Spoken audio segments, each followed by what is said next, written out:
আসসালামু আলাইকুম। আমন্ত্রণ গোল্ডেন এজ হোম কেয়ার উত্তর আমেরিকা বাংলা ভিশন সংবাদে আপনাদের সাথে আছি জেবা রহমান।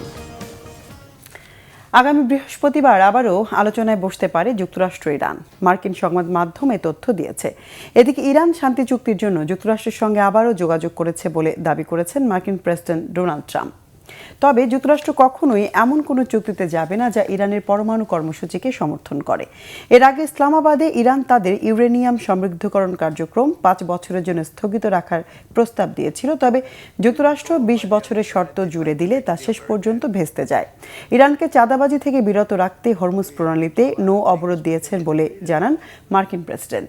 হুঁশিয়ারি দিয়ে বলেন, অবরোধ ভাঙার চেষ্টা করলে ইরানের দ্রুতগামী যুদ্ধজাহাজগুলো ডুবিয়ে দেওয়া হবে। যুক্তরাষ্ট্রের নৌ অবরোধে যোগ দিচ্ছে না নেটো ও যুক্তরাজ্য।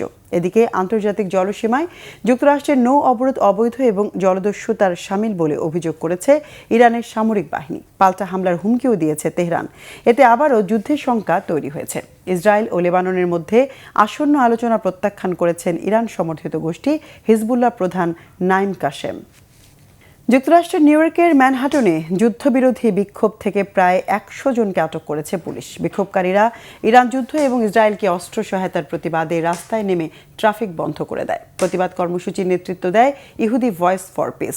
সংগঠনটির দাবি, আটক ব্যক্তিদের মধ্যে রয়েছে হুইসেল ব্লোয়ার চেলসা ম্যানিং, অভিনেত্রী হ্যারি নেফ এবং নিউ ইয়র্ক সিটি কাউন্সিল সদস্য অ্যালেক্স অ্যাভেলস। শতাধিক বিক্ষোভকারী প্রথমে সিনেট ডেমোক্র্যাট নেতা চাক শুমার এবং সিনেটর ক্রিস্টেন গিলব্র্যান্ডের ম্যানহাটন কার্যালয়ে অবস্থান কর্মসূচি পালনের চেষ্টা করেন। তারা অভিযোগ করেন, এই নেতারা লেবাননে ইসরায়েলের হামলা এবং ইরান যুদ্ধকে পরোক্ষভাবে সমর্থন করছেন। নিরাপত্তা কর্মীরা ভবনে প্রবেশে বাধা দিলে বিক্ষোভকারীরা বাইরে সড়ক অবরোধ করেন। পরে পুলিশ তাদের আটক করে বাসে করে নিয়ে যায়। হরমুজ প্রণালীকে ঘিরে উত্তেজনা ও জ্বালানি সরবরাহে বিঘ্নের কারণে বিশ্ববাজারে তেলের দাম আরও বাড়ার আশঙ্কা তৈরি হয়েছে।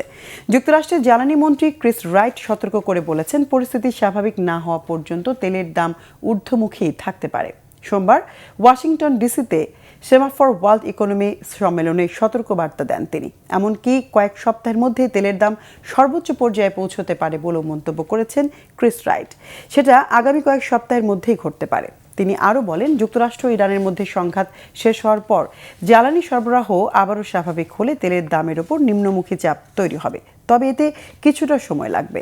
গত 28 ফেব্রুয়ারি যুক্তরাষ্ট্র ও ইসরায়েলের সঙ্গে ইরানের যুদ্ধ শুরুর পর থেকেই তেলের বাজারে অস্থিরতা তৈরি হয়েছে। তেহরান অধিকাংশ বিদেশি জাহাজের জন্য হরমুজ প্রণালী বন্ধ করে দেওয়ার পরিস্থিতি আরও জটিল হয়েছে।